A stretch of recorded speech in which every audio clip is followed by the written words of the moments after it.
Today's episode is brought to you by One Shot Energy Voice Drops. They are a low-sugar yuzu honey lozenge that soothes and protects your throat and voice with an infusion of slippery elm, marshmallow, and licorice root. Whether you are a full-time gamer, public speaker, pastor, preacher, teacher, maybe you like doing podcasting, you got to get your hands on these voice drops by OneShotEnergy.com. Be sure to use my promo code AMBGLO for 10% off your entire order. OneShotEnergy.com. Aloha family, we're excited to announce in 2025, we're keeping it alive, we're keeping it fresh. If you go to TheRealGilo.com and click on merchandise, you'll see our Cast Vision apparel. We're excited. If you look at the picture, it's actually pretty funny. Those are the binoculars games that me and my wife used to play. I guess it was our way of flirting. Who would have thought that would be the image for our Cast Vision t-shirts and merchandise for 2025? We're excited to launch it. We're so glad that you are a part of our Ohana. Also, Yesu t-shirts are still there, and also our Blessed Beyond Measure, which is one of our best sellers. So we're just grateful that you can support us along our journey in providing you not just content, but some pretty cool threads as well. So be blessed, family. Thank you for your support. Once again, it's TheRealGilo.com. Click on merchandise. It'll take you to our store. As always, mahalo nui loa.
Mahalo for joining us.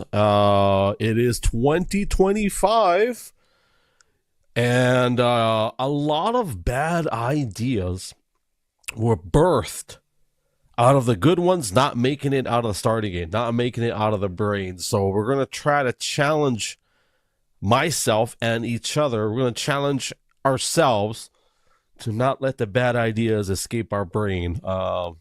I don't know where I came up with that, but I was just talking to my wife and I was just rambling. I said, you know, a lot of the bad ideas, they were birthed out of the good ones not making it out of the brain. And so if you're here with us, thank you for joining us. My name is Buddy Greg, aka The Real Gilo.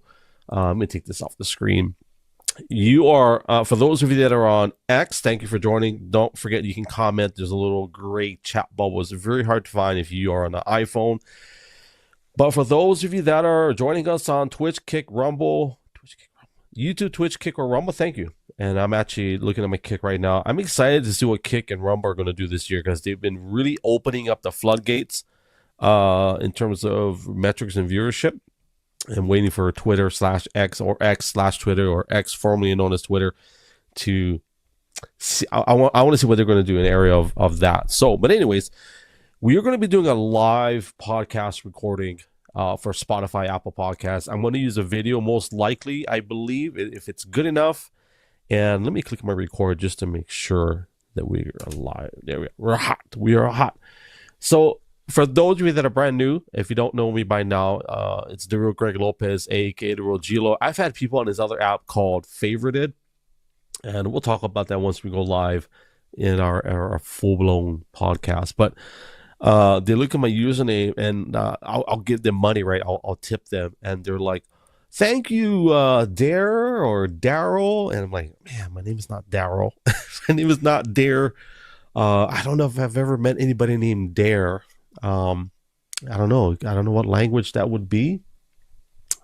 I've met a few Daryls. I've had a few Daryls, but I've never met any Dares. So, anyways, get ready, guys. We're gonna be live in 47 seconds, and today we're gonna talk about, did you bring your goggles? So we'll be back in 47 seconds.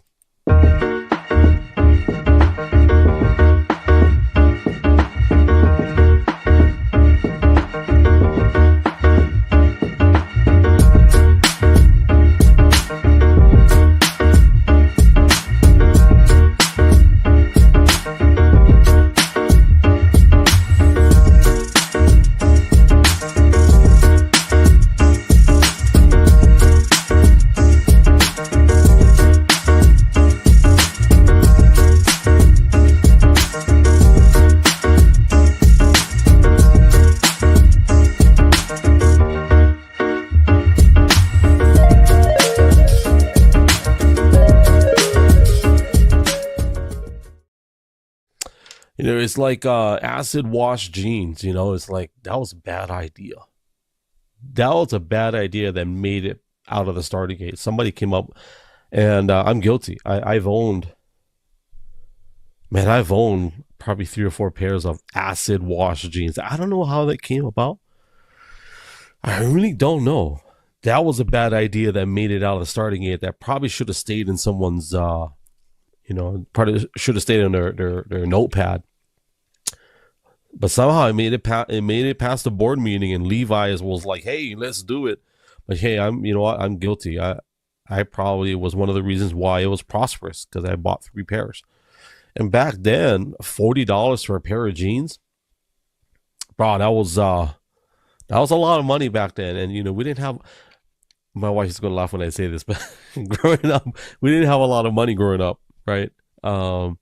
That's partially true. I say that as a joke, but yeah, my parents were okay. But there was a time, there was a 3-year window where we didn't have a lot of money, but we weren't in poverty. I think in Hawaiian standards, that would definitely be poverty. In Hawaii, bro, if you make less than 90 grand a year, you're considered poverty level. That's no joke. But before I get into my heavy meat and potatoes, man, special shout out to Waikea Water, or Waikea, however you want to pronounce it, depending how authentic you want to be. This water, bro, I'm not sponsored by that. I've been trying hard to get them to respond to my emails and text, phone messages. But this water is from my hometown. This is where I'm from. And I hope I don't get hit with a copyright. I don't think I will. But it's not like I have, a million viewers where they're gonna like, hey, we want some of that money. But yeah, Waikea Water, man, they're from it's this aquifer. I don't know what you call it. It's like aquifer. How do you say it? Aquifer. But anyways, that's where I'm from. Like, my roots, our property is actually in that area, in the Puna district, where the volcano where it erupted in 2018. Where it's erupting now, it's about 40 minutes, 45. Let's be generous, 45 minutes. So special shout out to Waikea. Gotta get the sound effects. Gotta stay hydrated. Bobby Boucher would be very proud of me. Definitely. Good old fashioned H2O. All right, here we go. I got a lot of stories. So this is how it's gonna go. I'm gonna share some stories. We're gonna connect the dots. I think Donald Trump calls it a weave. I think he calls it a weave. I like to call it beef stew. And so when I say beef stew, have you ever had grandma's beef stew or mom's beef stew, and it was just so good? It's like, how does she make it? Like, I mean, it's like you have a beef stew, and it's like memories, like, it doesn't matter who makes it. Like, if you get a really good beef stew, and like, you take a you don't take a swig. You don't take a swig of beef stew. Well, some of you might, but you take a big spoonful, and you're like, man, this is so good. it takes me back to like 1985, man, when it was cold and my mom made some. So anyways, I like my podcast to be like a beef stew. I'm going to throw in a lot of ingredients in a pot. But first, I'm going to sear the chuck. I'm going to sear the beef stew meat, right? I'm going to sear it. Some of you guys use flour. I don't use flour. I just sear it. My wife sometimes. It depends on what type of stew. But then we're going to throw in the onions and the aromatics. Stir it up. And then we throw in the water. And then we just let that thing boil and simmer for hours. I think 2 hours should be long enough. But right before you take it off, you throw in your potatoes, your carrots, all your ingredients, right? And then at the last half hour, you just let that bugger those flavors, Although the top secret though is really not in the day that you eat it, it's the following day, right? So when I do my podcast, I hope that it's like beef stew, like grandma's beef stew or mom's beef stew or your wife's beef stew. And it simmers, right? So I'm going to throw in a bunch of stories. This is what it's going to look like. And hopefully it comes together. And then maybe you listen to it again the next day and it gets even sweeter because maybe some of those stories will hit you differently. So 2025, man, it's a brand new year. It doesn't feel different to me because I'll be 50 this year. And by the way, we're going to throw the big 5-0 in the 5-0. That's the plan. It's not going to be a public 50th birthday celebration. It will be for close friends and family, but I am going to document it. That's a milestone for a lot. And I'm going to share something before we get into the heavy meat and potatoes. And we're not going to have any screen shares, or I don't have any guests today. I don't have anything like monumentally like invigorating or controversial or thought-provoking. I'm just going to share my heart today.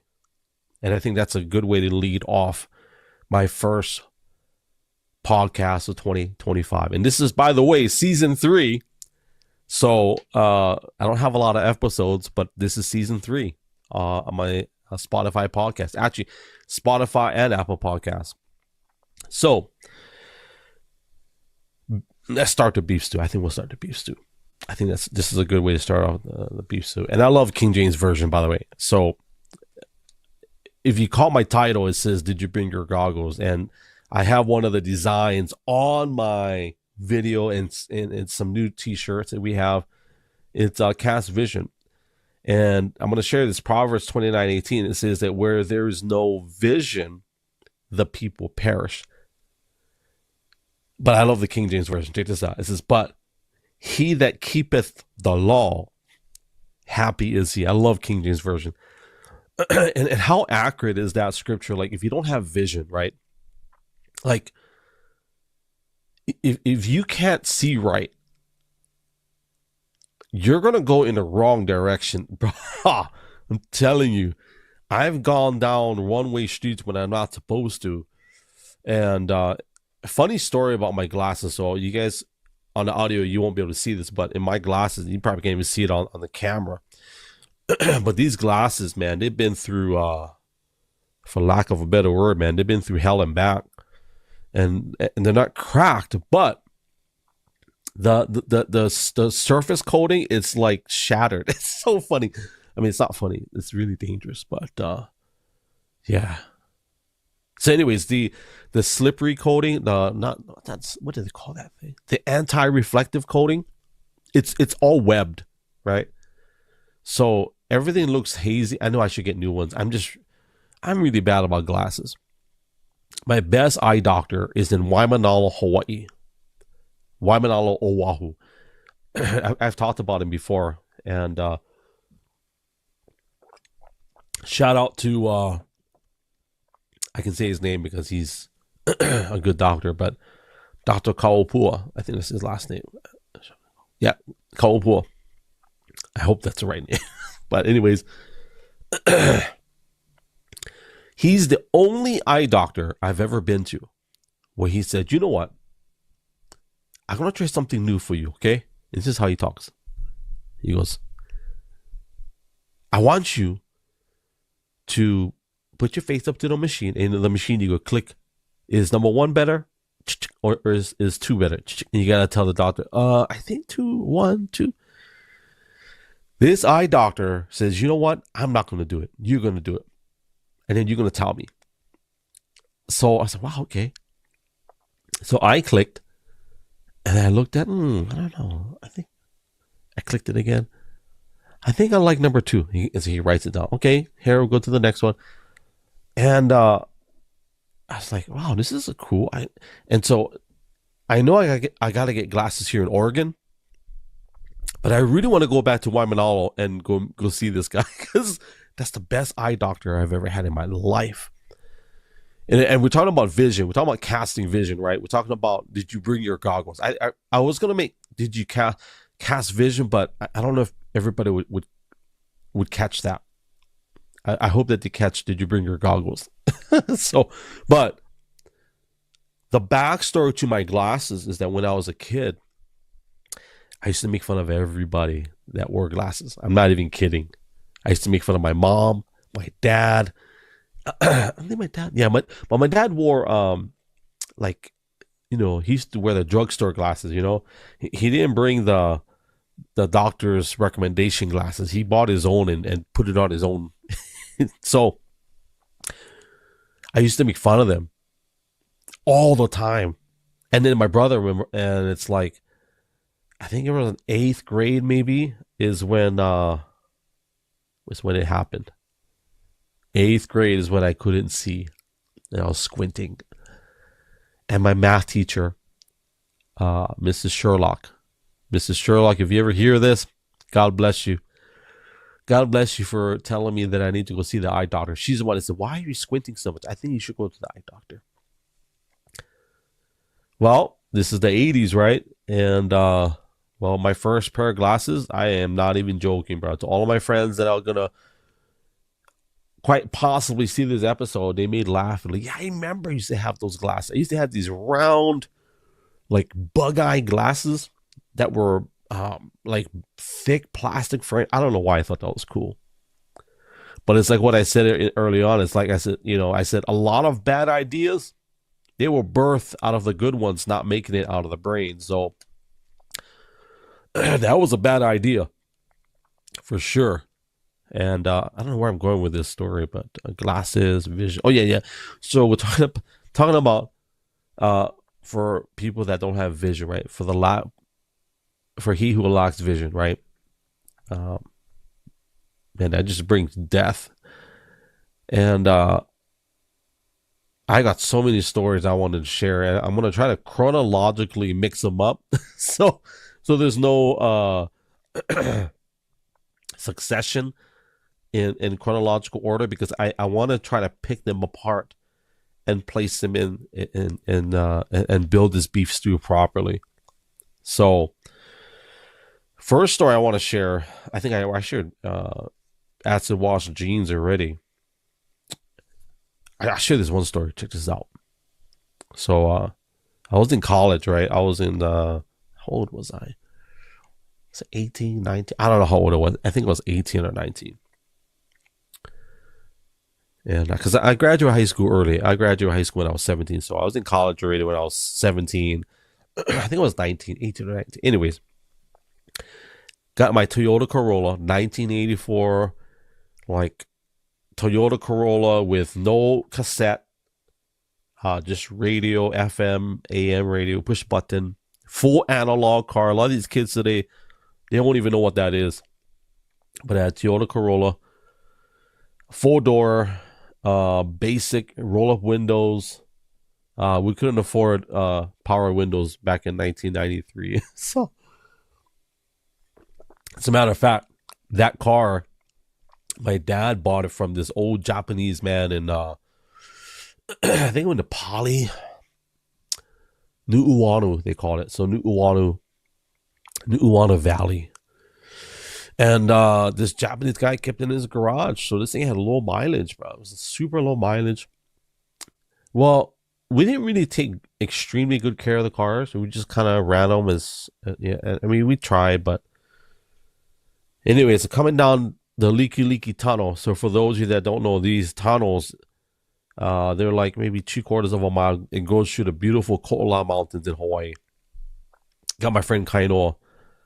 I don't know what the story is with me and him. Like we drove, we did so many things together. I can't even remember what the backstory to this one was. All I know is we're driving through the Leaky tunnel, going downhill towards Kaneohe,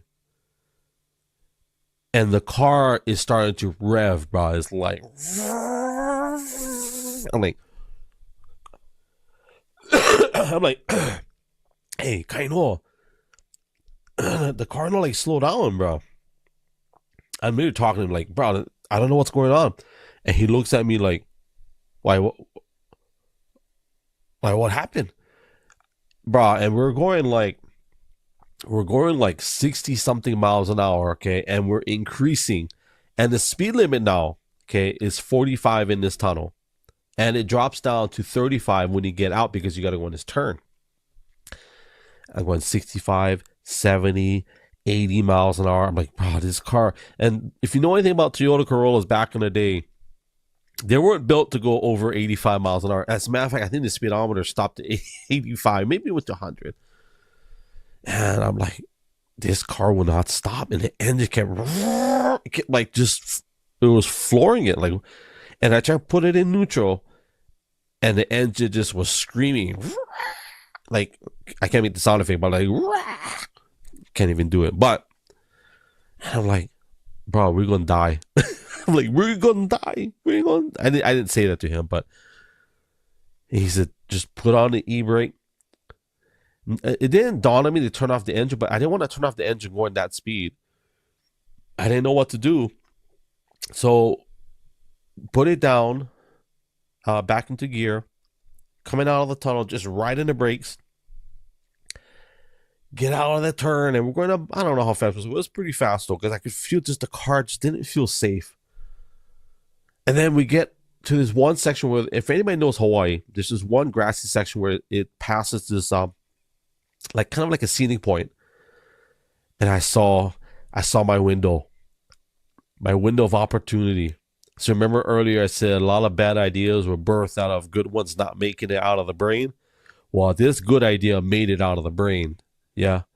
And so I saw this beautiful grassy spot where I could just launch it. So we jumped the curb, and I was already slowing down. But at that point, I'm like, I don't know what I'm going to do. So I just yanked up on the e-brake. And for people that don't know what an e-brake is, because, this is 2025, I don't know if people even have e-brakes nowadays. They have push buttons. Back then, you had to crank this thing up, and you had to pull it hard to make your car stop. I just remember pulling up on it, and the car stopped, turned off the engine. And I'm like, wow, me and Kaino was like, okay, we never die today. So we didn't die today. And I'm like, okay, God brought me out of that. Told the car, took it to the service station. They said, oh yeah, it's fine. Just kind of fixed the throttle cable. There's a little spring that broke. I'm thinking that little spring snapped, and it pulled the little throttle which fed fuel into the engine. That spring broke, and so when I pushed on the gas, the thing was stuck and wide open. That little spring, I'm like, I'm just glad that we're able to see past that tunnel, and it's like, man, we had that grassy knoll to like just kind of. So every time I go back to that place, I always tell whoever I'm with, that's the spot. That's the spot where your father almost died. Your dad almost died. I'm talking a lot of pidgin right now because I'm going back to those stories, and I'm just thinking, man, what's some great moments, man, that God brought me through. It's like, man, a lot of bad ideas birth out of good ones, not making it out of the starting gate. And in this year, man, we got some big plans. I don't know about you, but got some big dreams, some big goals. And I hope that we can do at least 90% of the. I didn't do a vision board. That's something I wanted to do. We do have a bulletin board. You can't see it on camera. I kind of keep that personal anyway. And my wife has her own things that she keeps in her office space. But man, with some big dreams, some big goals. And to the people on my Rumble audience, I want to say thank you for watching. I have a very crafty thumbnail, and everybody else doesn't see it. I do it for Rumble just because Rumble is a very conservative platform. But my thumbnail for Rumble is Donald Trump and Kim Jong-un, or Kim Jong-un, however you want to pronounce it. They both have binoculars, and they're both staring, right? And you would think that they were staring at a distance, but this photo is Trump and Kim Jong-un, both binoculars, like literally face, like face to face. It's a pretty funny photo. I want to thank Grok for coming up with the image. I just typed in the prompts, and there you go. I'm drinking a lot of water. I'm gonna have to pee pretty quick. It's funny when I go live, we say gala galas in Hawaii, gala galas, or some people say flam, whatever you want to call it. It starts to activate itself. Story number 2. I got some good ones. Michael Jackson, bro. I know Michael Jackson's not alive anymore, but he is one of the most influential people in my life as a kid. Let me tell you why. Remember I talked about acid wash jeans? How I was partly responsible for that bad idea becoming successful. Well, I bought these Michael Jackson pants. Anybody that grew up in the 80s, you know what I'm talking about. I had some, as a matter of fact, I bought MC Hammer pants too, bro. I had a weird, I was a weird kid growing up. But my Michael Jackson pants were red. Okay, I had these red, I called them parachute pants, but they weren't really parachute pants. And then on the kneecaps, they had these zippers. I'm not making this stuff up. They had these zippers on the kneecaps that would expose black fabric. So it looked like there was a rip on your kneecaps, but it exposed black. So my pants were red. And yeah, there's so many. It's funny. It's some funny stuff. But yeah, so those were my Michael Jackson pants, and those were because of that music. So back then, I don't know if MTV was around in what year was that? I was 83-ish, maybe it was, but no. As a matter of fact, because I remember watching Michael Jackson's Thriller. And I remember as a kid, I was scared. I was scared of the video. And I was like kind of crying to my mom and dad, saying, I was like, I'm scared. But anyways, I think a year or two later, I ended up not being scared, and I bought the pants. And those pants were not cheap. You know, like even back then, I remember it was like asking my mom, and my mom was the one who took me shopping. My dad didn't. Yeah, my dad was like, I'll make the money, you go take him shopping, whatever. So, yeah, my mom bought the pants. And for people that don't know me, like, that's the Filipino part of me. So, my ethnicity, not my ethnicity, my ethnicity is Hawaiian, Chinese, Filipino. So, the Filipino part of me, Filipino. If you don't know Filipinos by now, if you haven't met a Filipino, bro, I'm telling you, Filipinos love red. I don't know what, and not just red, but they love bright colors. It's kind of like, see, my wife's part Puerto Rican. She's half Puerto Rican. So they like Puerto Ricans and Filipinos. I would probably guess maybe Mexicans. They like bright colors. Yeah. And there's nothing wrong with that. I of course, I'm Filipino, Hawaiian, Chinese. But there's the colors are just lively. Anyway, so that's the Filipino part of me that got the Michael Jackson pants. And For people that are jumping in late or maybe fast forwarding, like, what the heck is he talking about?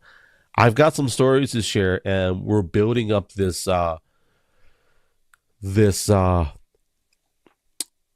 these layers upon layers. And what we're going to create by the end of this podcast is casting vision. And I promise you it'll be worth your time. If I knew back in 1990, is it 99? Oh my God, let me think. 1999. Yeah, if I knew back in 1999 that I would have met the love of my life, I would have pulled the trigger a lot earlier. But it took me 5 years to pull the trigger, and ask the love of my life to marry me. And I think a lot of that had to do with just not knowing who I was, probably, not being confident that I could do it. And just thinking about, I don't know if, I know I love her, and I know I want to be with her, but I just don't know if I'm good enough. I don't know if I can do it. I don't know if I can do it, And it's and it's weird because my mom was so, what was the word? My mom was so, I love my mom, right? But she was always, very, what's the word? My mom was so hospitable, very, always wanted to plan things out and to make sure everything was okay. That was my mom, right? And upon getting married, I still wasn't confident in my ability to be a husband, right? And so when my mom approached me, I'm probably going to butcher the facts a little bit, but from what I remember my mom telling me, "You should just go buy the house. Go buy the house already." So my wife and I, we were married for about a year, I think. And so we lived with my parents for a year, maybe less. I can't remember. And I remember my mom, I just felt like I was pressured. Like my mom was like, "Just get the house, you can do it." And so, so just think about this for a second. Back in, let's just say 20 years ago, our mortgage, when we got the house, was like 3,200. Okay. So to get a house in Hawaii 20 years ago, our mortgage was 3,200 a month. So here I am thinking, I don't know if I can do it, and then, but going back and just looking at the blessings upon blessings, right? Blessed beyond measure. That's one of our t-shirts that we sell. Being blessed beyond measure. Having parents that are more than capable, more than willing to help us get started in life. If I had latched onto that a little bit sooner and just sucked it up and became the man that I know I not just could have been, should have been, I think, and I'm not saying this out of regret, but I think sometimes we miss, I think we miss a few marks here and there. I think we miss a few targets in life. And I downloaded this game. This is so stupid. I'm going to talk about games in a second. I want to get negative on this podcast, but I downloaded this game. Let me see if I can find it. It's so addicting. It's called Hunting Sniper. And it's a game on hitting, you're hunting, and and they reward you for good shots. And anyways, the closer you get to the heart or the brain, oh, this is a good story, the more points you get. There is a great speaker, pastor that I hope he's still alive. His name is Dr. Alemu Biftu, and one of the books he wrote was Heart Over Head. I think that's the title. And man, this is a great story. I love this. I'm not praising myself, but I'm glad I'm collecting the dots. Sometimes, as a public speaker or someone that's a pastor or you're a teacher, you've got your notes, right? And then sometimes God gives you this thought, and you're like, should I say it? Okay, I trust you, God. I'm gonna just say it. And you're waiting for the line to connect the dots from dots. But check this out. This makes sense. So in this game, Hunter Sniper, you get rewarded for hitting a heart shot, right? You get good points for that. If you hit around the target area, you still get points. But when you hit it straight on, it's his perfect shot. Or if you get a headshot, you get a good score. But if you hit it right at the brain, So connecting that dot to Dr. Elemo Biftu when he said heart over head. A lot of times our mind, in all its wisdom, and all of this knowledge that we get, a lot of times it cripples us, right? Because it has scenarios. Like so many different scenarios. I think that the way that God created our brains, it's amazing. But yet we have so many different scenarios that it lays out these pathways and these roadways. And in the meantime, our heart is like, brother, let's just go. And your heart is like, I'm trying to get a sound effect, but I can't. It's like, your heart is like, right? And your brain is like, whoa, whoa, whoa, whoa, hold up, pump your brakes. Take it easy. You may not have the money. You may not be able to provide.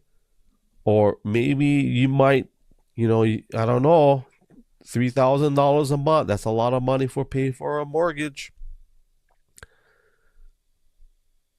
And then your heart's like, this is the right choice. This is the right decision. So I thank my mom for putting the pressure on me. And I think my wife and my mom were putting the pressure. I don't think it was just my mom. I think because my wife wanted to get out of our... I did too. But because, we lived with our parents for the first year after to save money. But I thank my mom and my wife putting the pressure, to go through it, buying this home 20-something years ago. Even though it was the most terrifying thing in my life at that time. And man, if I had the goggles back then, bro, if I had the binoculars, bro, I could just see far enough. Would have pulled the trigger on a lot of other things too. This idea of casting vision. So for anybody that's, to all of my friends that are in ministry, my friends that are pastors, my cousin Rachel, Pastor Rachel in Honolulu. Every year they have these casting vision meetings. I forget what they call it, but I call them like cast vision, where you get the body together, right? The body of Christ, the church, and you just lay it out, man, for the rest of the year. This is what we're going to do. This is what God told me to tell you guys. This is our direction. And one of the things that I think is extremely important, especially in the area of vision, casting vision. And this is for the couples, right? This is for the couples. This is for the entrepreneurs that have a team of people. If your team, if your congregation, if your leadership team, if your spouse, if they don't fall into agreement with the vision that God gave you, bro, it's going to be tough. It's going to be really, really tough. Really, really tough, And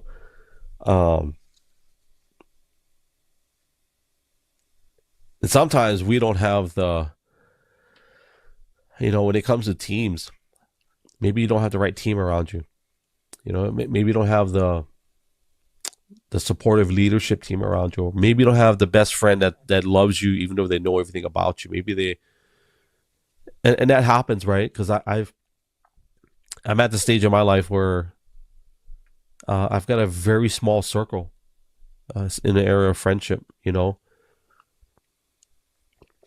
don't know why that is. I think we all grow in our families and in our business and our work and whatever we do. I got some really great friends I haven't hung out with in a while. Part of it is distance. Part of it is, man, just us having babies, you know. Having babies does a lot, you know, but I have right now 5 really good friends where I could just show up at their house, tell them, hey, I'll be there, you know, I'll be there. This, and they're like, it's like time never stops. It's like we just kind of pick up where we left off. Had a very good friend in Greenville, South Carolina. And I'm going to tag him when I share this video. I'm going to make a clip just for him. Anthony Moore. Pug, they called him. He had this moped. And this moped was like, it was blue. I think it was blue or red. I don't know what color it was. You know, mopeds, you kind of like, that's the sound of it. But his had bike pedals. So you could actually ride it as a bike if you ran out of gas. And then you could use, I think you could use it to start up too. Like you can kind of use it to jumpstart your own moped. Well, I wasn't old enough to ride. Excuse me. I think I was like 12. And I'm going to share a lot of personal stuff on this one. I think it's important. So if any of my old friends are able to listen to this, they'll be like, yeah, I remember what you did. So there was this girl. I think I'm okay, sure. Yeah, you know what? We're all old, we're all grown ups. There was this girl. You know, I think I was 12. How old was I? I think it was. I want to say 12. Yeah, I think I was old enough to be stupid. Yeah. When you get that age, your hormones are you know, developing, and sometimes your brain doesn't quite connect because your hormones are leading the way, you know. So, anyways, there's this girl that I was so infatuated with. Her name was Amy. I won't say her last name to protect her. Like, it's not like, but just for good measure. Her name was Amy, and her dad was a professor at this college. So my backstory is my parents went to Bible college, and so we lived in college housing. So that's the part of our life where we didn't have a lot of money, but we were in private school. You know, my parents put us through private school. So because of that, we didn't have a lot of money because a lot of the money was spent putting us into private school. Well, anyway, so one of my favorite pastime was just riding my bike around the neighborhood. Back then, you could do that. Today, I don't know if kids can. I don't know if kids can ride their bikes around, and I don't know. It's a different feeling today, you know. Okay, so getting into the story. Anthony Moore. I had a bicycle. He had a moped, and I'm like, every once in a while he let me ride it, but he didn't really. I don't think he really wanted me to ride it because I don't think he trusted me, which probably a good. It's probably a good call. Yeah, good call on his part. So he used to go down his hill. I think it was called Buncombe Street, Buncombe Road. I forget what road it was called. And I'm like, man, he's going fast. So I'm like, brah. And I didn't say brah, but back then I would say dude because, you know, I grew up, part of my life was in the South. So anyways, I said, dude, let's ride together. So I had this crazy idea. I don't know if it's his or mine. I'll take credit for it because it's a stupid one. So I held onto my bike. He held onto my arm. So with his left hand, he would throttle with his right, and he would hold onto my arm. And he told me, hold on tight. So I held onto my bike with my handlebars with my hands, and we would go down this hill. And there was this girl who was there, Amy, the girl that I was infatuated with. You know, I was 12 years old, right? So, you know, growing up in Hawaii, being from Hawaii, I didn't really have a lot of exposure to haole people or haole girls. So to me, that was something different. And so anyways, I seen her. And we're going down this hill at like 25, 35 miles an hour. I had this crazy idea. And remember in the beginning where I said a lot of bad ideas are birthed out of the good ones, not making it out of the brain. Well, this bad idea, this bugger escaped my brain like a bat out of hell. And I saw Amy, something in my hormone like flooded brain said, take your hands off the bike handlebars. And I'm like, Anthony is with full throttle on a moped. We're going down 20, 35 miles an hour. I take my hands off the bike and I put my hands up in the air like I'm praising Jesus, bro. I'm not even kidding. I put my hands up and I said, look, Ma, no hands. And Anthony's like, what are you doing?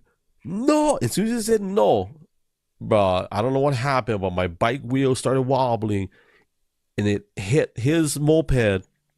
We both went tumbling down his hill at 30 miles an hour. I just remember like just hitting the pavement, like I mean, like coughing. I'm gonna cough. Give me a reason to cough. And like just coughing. And I remember going, I'm like, I'm trying to like catch my breath. I'm like, it was a lot higher back then. It was probably, more girly, like, but I remember not being able to breathe. And I remember just being in pain, and I feel like my body's on fire. And I'm like, my bike is all torn, like just in Hawaii we say boss up. And I'm just riding this bike, just wobble wheel action, the thing is just vibrating. And I look at Anthony, I'm like, I don't remember if we said anything. I know he was mad at me because I took my hands off my handlebars. And I remember him hobbling back, and I don't think his moped was working. And I get home, I'm crying, like not like sobbing or anything, but like I'm just like trying to suck it up because my dad was a different character. Whenever I did stuff stupid, and I'm not saying that my dad was abusive, but my dad was a different character. He was always calm, cool, and collective in those type of situations. So he tells me what happened. And I told him what happened. I have skin, and to this day I still have the scar on my elbow. And told him what happened. And there's skin flapping on this arm.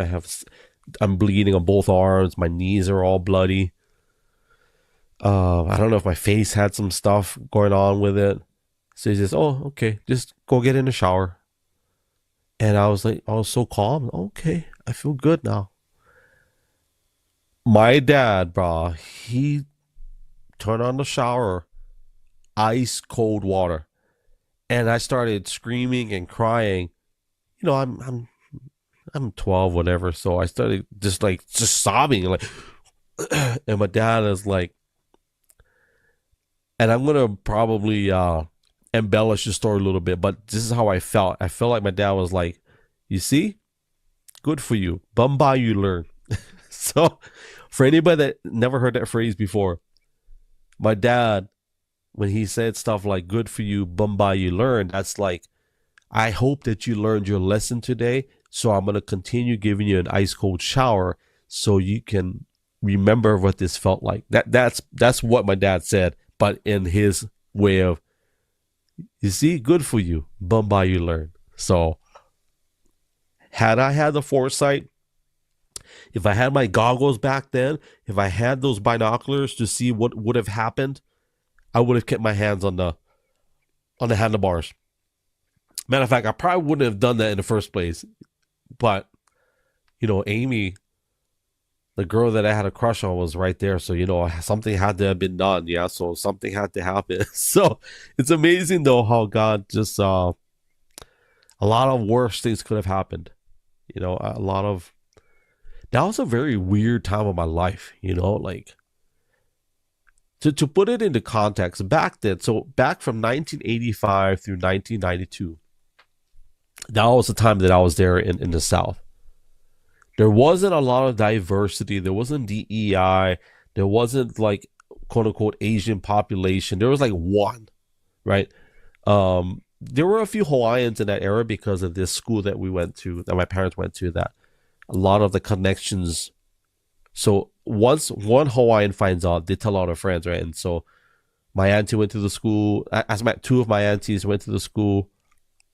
One, two, and actually, I think 3 or 4 of my relatives went, and then friends and family. So that time of my life is very, it was different. You know, I'm a brown guy in a white and black neighborhood, so they didn't know what I was. They didn't quite understand if I was white or black. They knew I wasn't either, and they thought I was either Mexican, but they knew I wasn't Mexican because I didn't look Mexican. And they would say all kinds of weird stuff like, you know, Chinese or Ching Chang Chang or stuff like that. So at least the Chinese was kind of close. But it was a very strange time of my life. And I will say, going back to that and building up this beef stew of a story, had I had the goggles back then, I would have milked that for a lot more than what it was. Although I did take advantage of being the only Hawaiian and every school I went to 5 different high schools. I always say 5, but I think it's actually 4. Okay, I went to, let me name it. So for public record, I went to Emmanuel Academy. That was my first private school. What was after Emmanuel? I went to Washington Avenue Christian School. After Washington Avenue, I went to East Georgia Road Christian School. Then I went to Shannon Forest Christian School. And then I went to Redemption Academy. Redemption Academy represent Kailua Oahu. So, yeah, I went to 4 or 5, at least I went to 4 different high schools for various reasons. I didn't get kicked out. Let's be clear. I didn't get kicked out of those high schools. But I did get suspended quite a bit. I got suspended. Okay, let's go through the list. Okay, I won't say what I did, but I will tell you. Okay, I got suspended in the 8th grade. I won't tell you what that was. If any of my friends that watch eventually, they'll be like, I remember why you got suspended. Shout out to Brian Winninger, the guy who ratted it out. No, I'm just kidding. 8th grade. Man, I got suspended quite a bit. 8th grade. And I actually got paddlings back then. So for people that are in my era, in my time frame, you may have gotten up. I went to the office on 2 occasions. I can remember where I got beatings from the principal. It was allowed back then. Okay, so that's the first suspension. I can tell you some of these other ones. So I got suspended for pretending to be in a car accident. Yeah, I had a cast and I had a neck brace and a cast, old cast that I had. I got suspended for that. I got suspended for throwing smoke bombs or stink bombs into these schools. What do you call that? Central, what do you call it? Central air conditioner system. A lot of stories. A lot of stuff. I'm going to play a commercial break and I'm going to go to the bathroom and I'm going to come back. And for those of you that are listening on YouTube, Twitch, Kick or Rumble or X, thank you. Reposting is always appreciated. We appreciate you for doing that. And those on Apple Podcasts and Spotify, we thank you as well. We'll be back in about 1 minute and 30 seconds.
Today's episode is brought to you by Archon Mounts. For those of you that are content creators and you want the best mounting solutions for your cell phones, your DSLR cameras, well, go to archon.com. Be sure to use my promo code Hawaii and you'll get 20% off your entire order.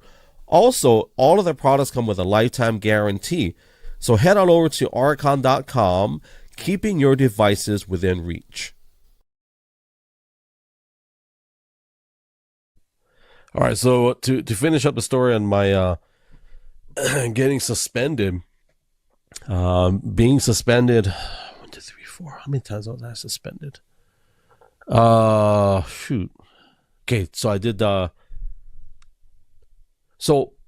I don't know if they still have them today, but when I was a kid, when I was in high school, they used to have these glass vials that were filled with this stink. I don't know what you call them. It was just some stink stuff, bro. It was like, and it smelled like farts, like just really stink, like, flatulence. And I would buy them, and it would come in a box of 3. So I had 3 of them, right? And I remember, I don't know if I told anybody. I can't remember. I think I had 2 trusted friends that knew I had this kind of stuff. But that was the kind of person I was. And so anyways, I took the stink bombs, threw it in the school. Well, they found out. I don't know how they found out. So I got suspended for that. I got suspended for burning a locker. Yeah, I did a lot of crazy, silly things, But had I had the foresight back then, I probably still would have done those things because they were funny. But, my wife and I, we always joke about, like, what would it be like if we actually met each other, in high school? And, oh man, I have an old friend. I'm going to talk to an old friend. I'm not going to say who it is just to protect their identity. I'm going to say hello to him on my kick. I'll just I'll give a hint. But yeah, so that, if me and my wife met in high school, I don't know if we would be married. I think we would probably be fighting. We'd probably be scrapping. I don't know if I would be. I don't know. See, we my wife and I have these scenarios that we go through, and we're like, I don't know if we would make it.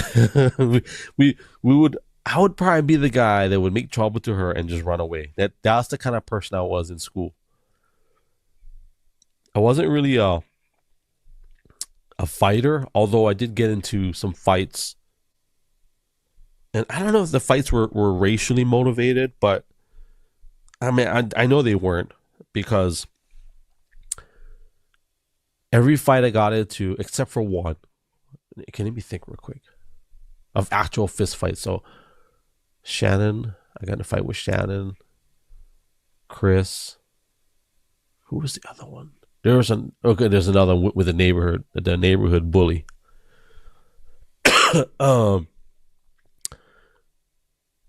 the actual fist fights, I remember, as a kid, and again, I think I was 12. Like, so you remember I talked about my 12. So from 12 to like 14 was just a weird time for me. I didn't get a lot of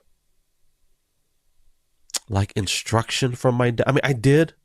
My dad's a great teacher, and I didn't get a lot of, like, I don't know. See, it's not that I'm trying to be guarded, but okay, I'll say it. I feel like my dad's an amazing dad. Let me just say this, because my dad showed up at all of my basketball games, all of my soccer games, I think all of them, almost all of them. Even though he worked full time and went to college at the same time, he always made a way. But I don't know how to explain it because I'm a dad now, right? So it's different now that I'm a father, and I see things that I do that are not that great.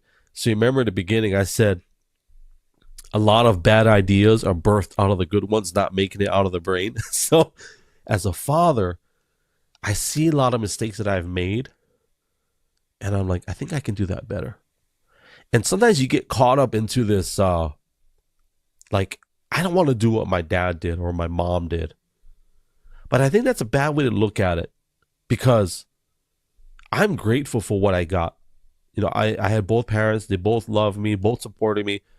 But then now that I'm a parent, there are some things that I see that not that I can do better or I want to do better, but there are things that are on my heart that I feel like maybe I wish I may have had it.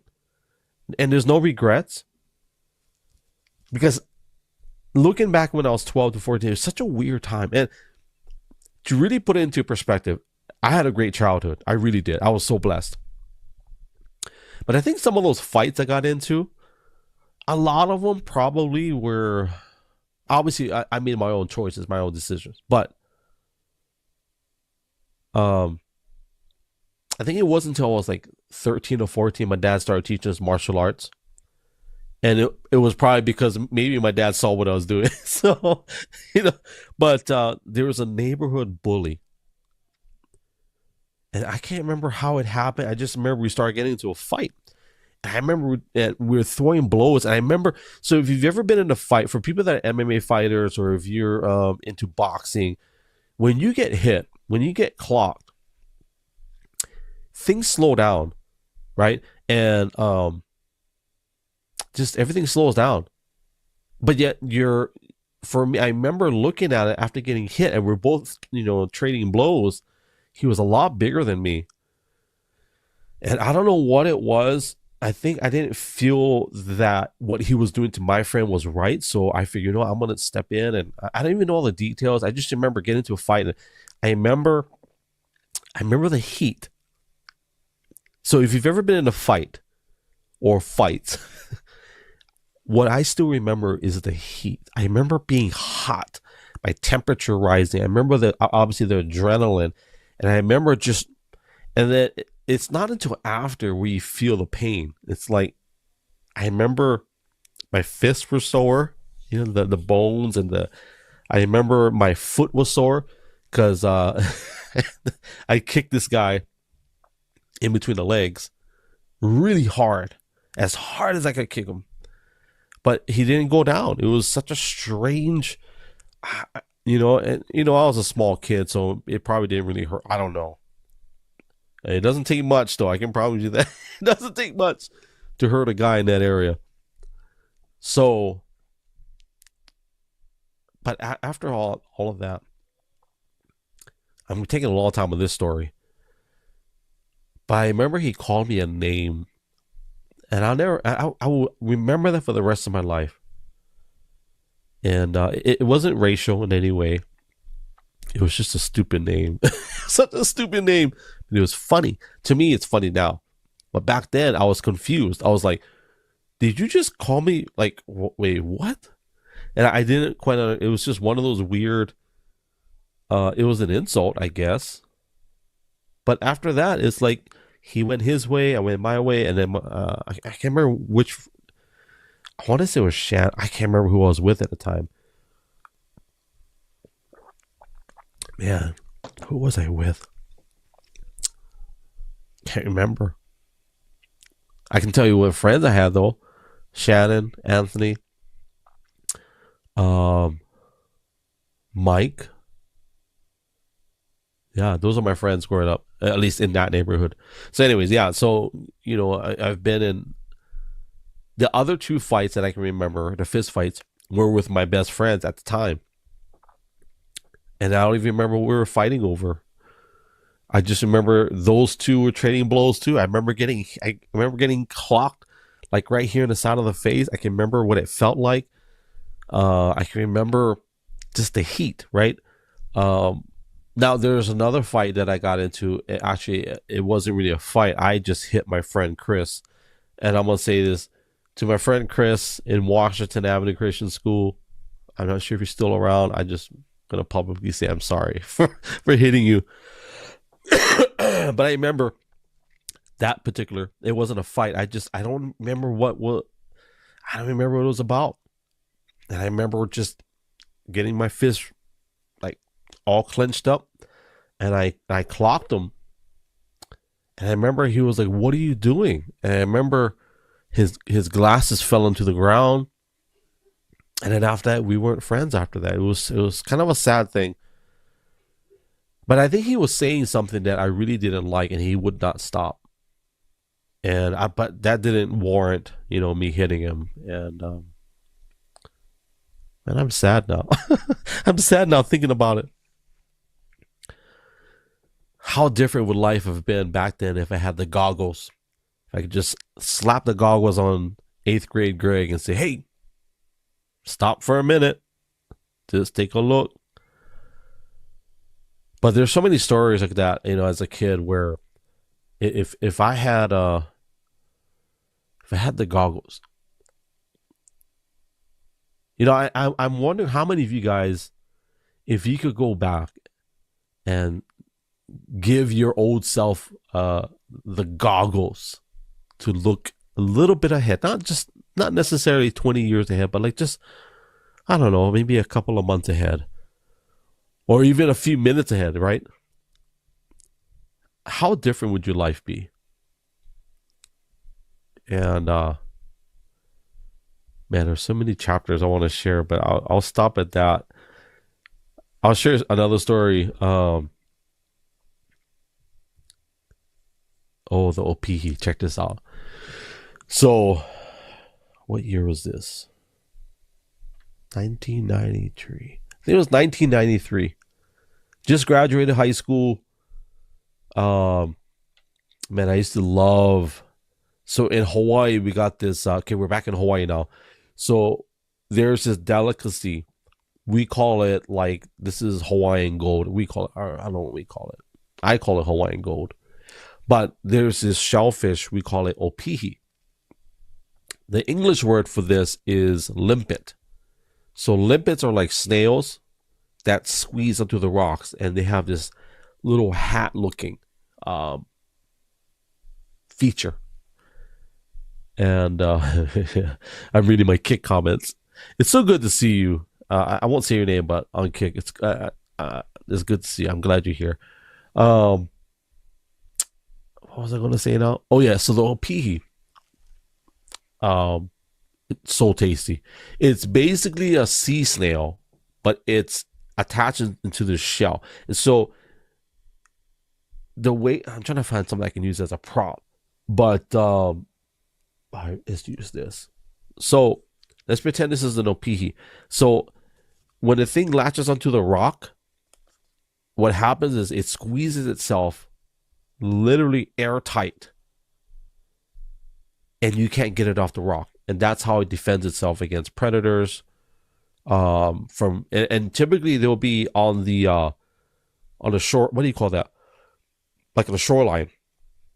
And most good opihi will be in areas that are super dangerous because the waves crash and hit the walls of the whatever, not the walls, but for anybody that's been following me on social media, you may have seen me live stream me harvesting it, eating it, So anyways, there's this spot in Kailua, Oahu. For those of you that know the Mokulua, we call them the Mokes.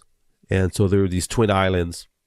As a matter of fact, if you look at my profile picture on a lot of my social media, those are the twin islands you see in the background. And I used to go kayaking out to those islands. But on the backside, there was we call it this wall. This big wall. But the top of this wall, there was this I call it a natural jacuzzi. It's like a natural created jacuzzi. So it's all lava flows, right? And every time the waves would crash and hit this wall, the water would fill up this jacuzzi. I call it jacuzzi, but I think they call it Queen's Bath or something. So we go swim in this, this little natural tide pool, right? I remember looking over the wall and my eyes saw just bro, like hundreds, maybe thousands of opihi all lined up on this wall. I had this crazy idea that, I'm gonna get some. So what do? I hang over the wall, start picking, and mind you, now the drop, let's just say it was 20 to 30 feet down, and I didn't see this wave, huge wave, just boom, hits the wall, water comes straight up, and I see it, and it's too late already, and it literally hits me in the face, lifts me up off the wall, and I remember landing on my back, literally on this wall. The 20, 30 foot drop is below me. The rushing, raging ocean on that side of the island.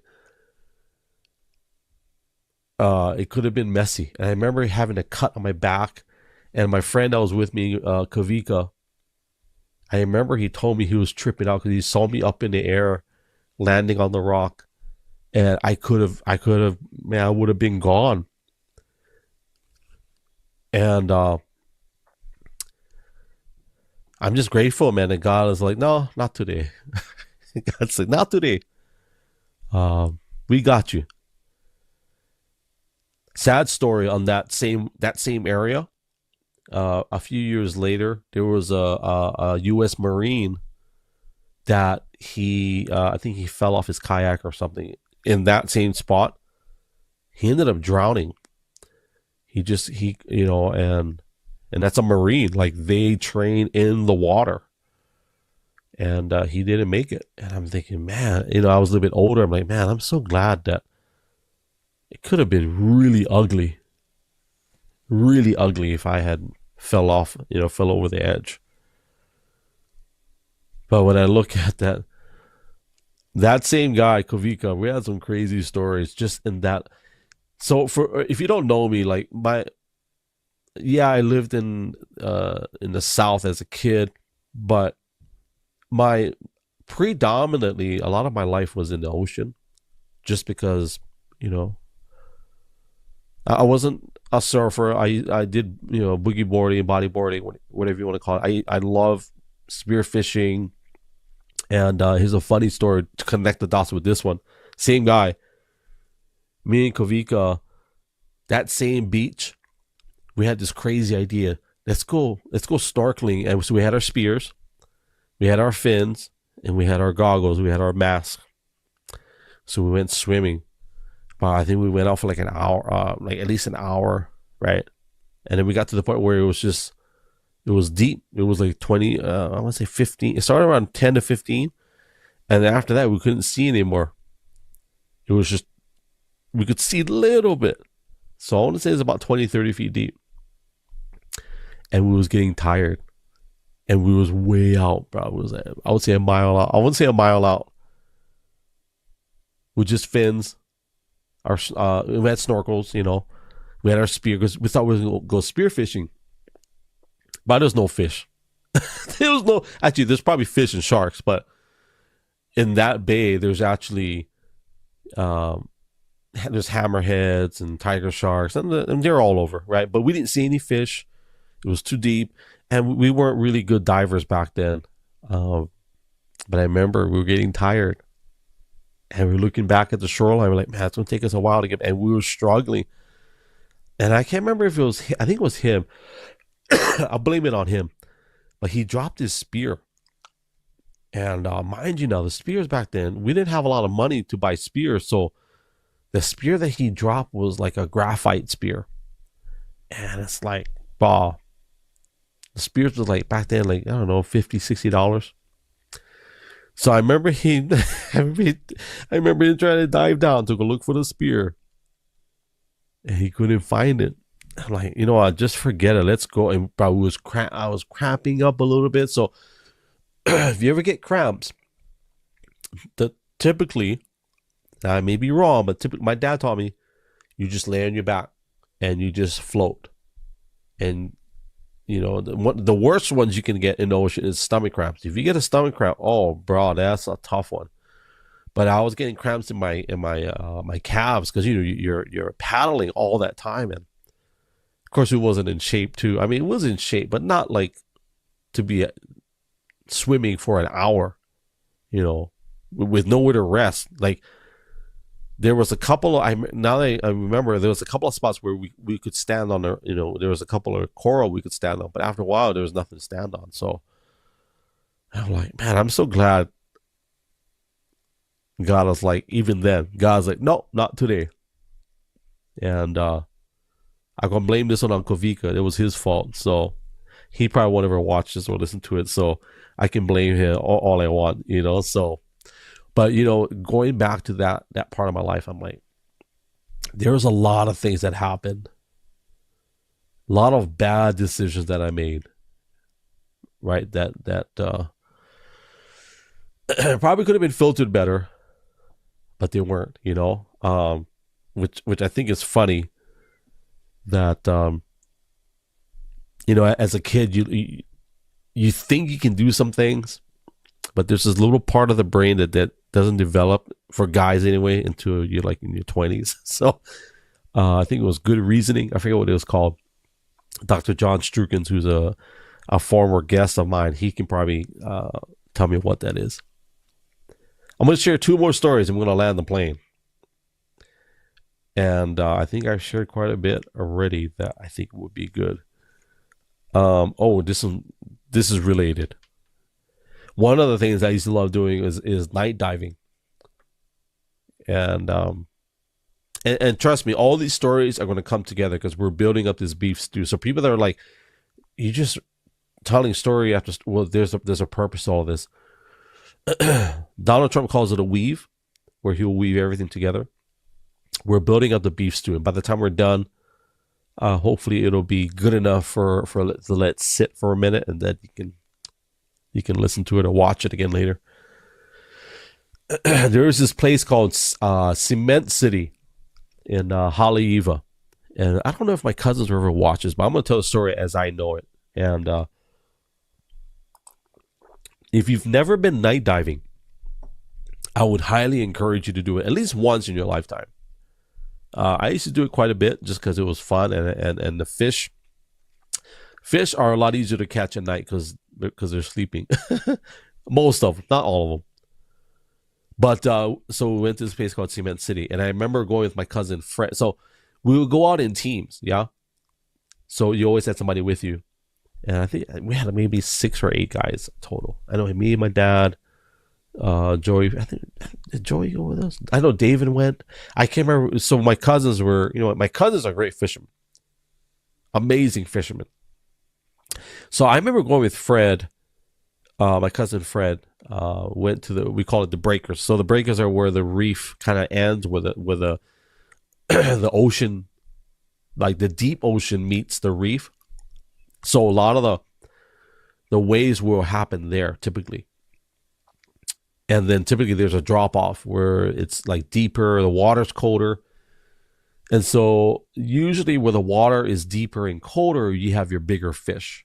So if you ever seen Finding Nemo, it's pretty accurate. Like where the reef ends, that's pretty close. And all the big fish, if you want to catch big fish, you got to go beyond the reef. It's kind of rare for bigger fish to come through the reef, only because I don't know the science of it, but I just know they don't like it typically. Could be because shallow, could be the temperature of the water, could be they get stuck. Because when the tide rises and lowers, they might get caught up in the tide pool, and that happens. But the good fishermen know that there are certain types of fish that are out right around the breakers, and so the fish get bigger. And so I remember we caught some kala. Kala is like I don't know if it's a trigger fish, but it's got this blade on the back of its tail. It's got this little like horn. It's like a knife. It literally will cut you like a barb. We caught a few of those, and then I remember my cousin Fred, and we're underwater, right? And he's like he does this, and he points like that. He points to his eye, tells me look, and so we go down this court. So there's the way the reefs are. Sometimes there's these like channels, right? So they're like hallways, basically. If you can imagine a hallway, but you're underwater. Excuse me. And so we're swimming down this hallway, this channel. And he goes like this. So I see him go up ahead, maybe about 10, 15 feet ahead of me. And so remember now, this is nighttime. Okay. We got our dive lights. I got my spear, got my dive light. I have it ready because he's telling me, hey, watch this, or, be on a lookout. So I got my spear ready. And I see him get his spear ready, and he lets it go. You can kind of hear. So if you ever if you ever go swimming underwater, you hear things with a different sensitivity. Like you can hear the waves, like, but when you hear like metal hit reef, there's a sound.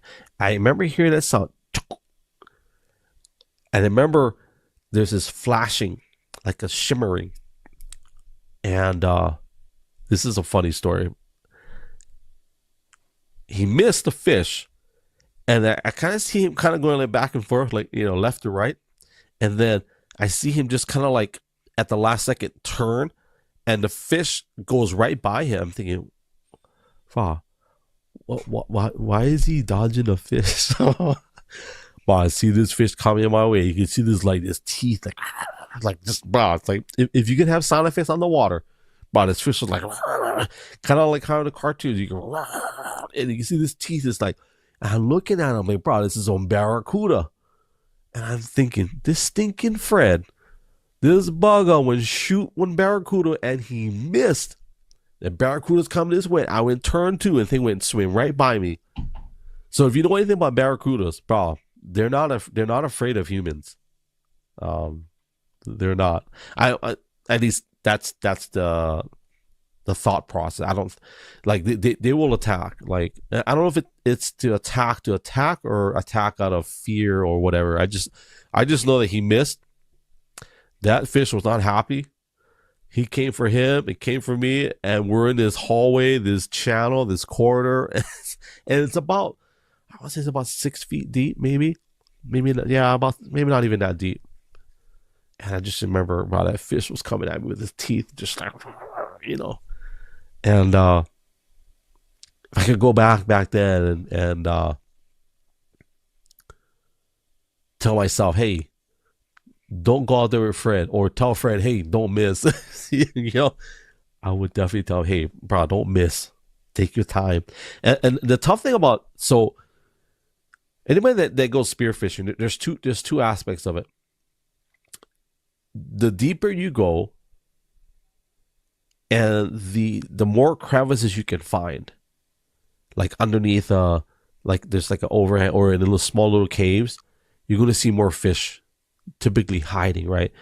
So it's your discipline to be able to dive underneath, even if it's like 4 or 5 feet. It's not easy. The swimming part is fine, right? The challenging part is to be able to hold your breath, be at peace, especially if you're at nighttime, you can't see what's behind you.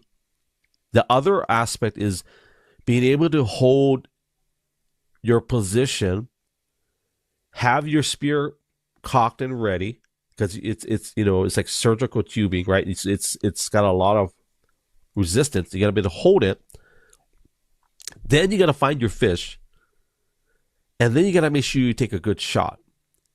All that while holding your breath, managing your being at peace, being in the dark, because it's an ocean, and then being able to get a good shot. And because you got to remember now, if you're underwater and the breakers are right there, the waves are coming in, the water moves underneath too. Now, the cool thing is, if you're moving, the fish is probably moving. So if you're moving, hopefully the fish, unless the fish is, swimming, holding his spot. So all that taken into perspective,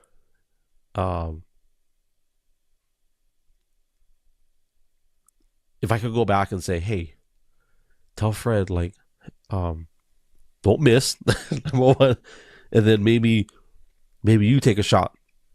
That would have been cool if I actually took a shot but there was just so much, because that thing was coming, man. You could see, like, and my lights are shining on it, and you can see just this angry fish with this barracuda have some nasty teeth, some super nasty teeth. And yeah. So I'm going to end it on this. I think this would be a good place to end it, is I want to say it's Naupaka. Let me look it up. I think it's. I always, even as a kid, I would always say it wrong, but I'm pretty sure it's Naupaka. Naupaka. Yeah, Naupaka. Okay, so Naupaka is this plant that would have these leaves in Hawaii, and I'm sure it's in other places, but in Hawaii, every beach, every shoreline has these plants. They have little flowers on them, but we call it the Naupaka plant. And we would take the leaf and we would smash this leaf and rub whatever it had this like viscous material. Would rub it in the lenses of our goggles, uh, our dive mask, and we would rub it in there. Sometimes we would spit too, and then we give it a quick rinse in the ocean and shake out all the water, and it would create this barrier of like a non. It's like an anti-fog material, and I remember. So for anybody that has experience in this, you know what I'm talking about. It works for a minute, right? And once you get diving, and sometimes the temperature, if you go in different depths, the temperature changes, or sometimes you move around, and sometimes little water gets in there. And once water gets in there, it's so strange. The water starts like going back and forth in your goggles, in your mask, and sometimes it forms like steam, and sometimes you're even with all of that precautions, it still gets foggy. And then we got to take it out, and then now we're in the middle of the ocean, so now we got to figure out how to. And sometimes we just shake it out, and then sometimes we'll spit in it, and hopefully the spit, and then we fast rinse and put it back on. I know now it's there's technology now, there's actual, but like I said, we didn't have a lot of money. It's like, why would I buy the anti fog stuff? I can just get the plants from the earth, right? From the aina. So here's what I'll say in relaying that and connecting the dots to our landing spot is, as we start 2025, clean your goggles. Yeah. Make sure you put the right coating on top. So getting right out of the starting gate, you can see clear. You may not have the vision written out. You may not have the vision board. You may not have the plan just yet. But at least your goggles are going to be clear. So at least you can see clearly. I will tell you this, family. I'm excited for you. I'm excited for me. I know that God's opened some doors for a lot of you guys last year. People that are in social media. There's a lot of opportunities. People that are, that were jobless in 2024 found ways to create revenue. And I'm excited. I think that in this lifetime, I think we're going to experience a lot more people generating not just wealth, but creating opportunities. And one of our dreams for this year is to get a physical location to do podcasting, but also to do like media production and do training, host, and of course for ministry as well, because it's all going to be centered around obviously what God wants us to do. So I'm excited for me. I'm excited for you. And I will close it on this. And it's what I led into, or what I led, what I led with in the very beginning is, it's a King James version. It says that where there is no vision, the people perish. We don't use those words today. I'm going to say it again.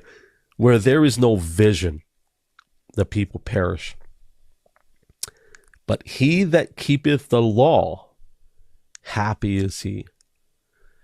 That's that's Proverbs 29:18. And so what I will say, family, for those of you that are, it's only the 3rd of January, or 4th or 5th, whenever you listen to this. But we still got some time to get our vision board ready, to plan things out. I told my wife, was it yesterday or today? I said, I want to just sit.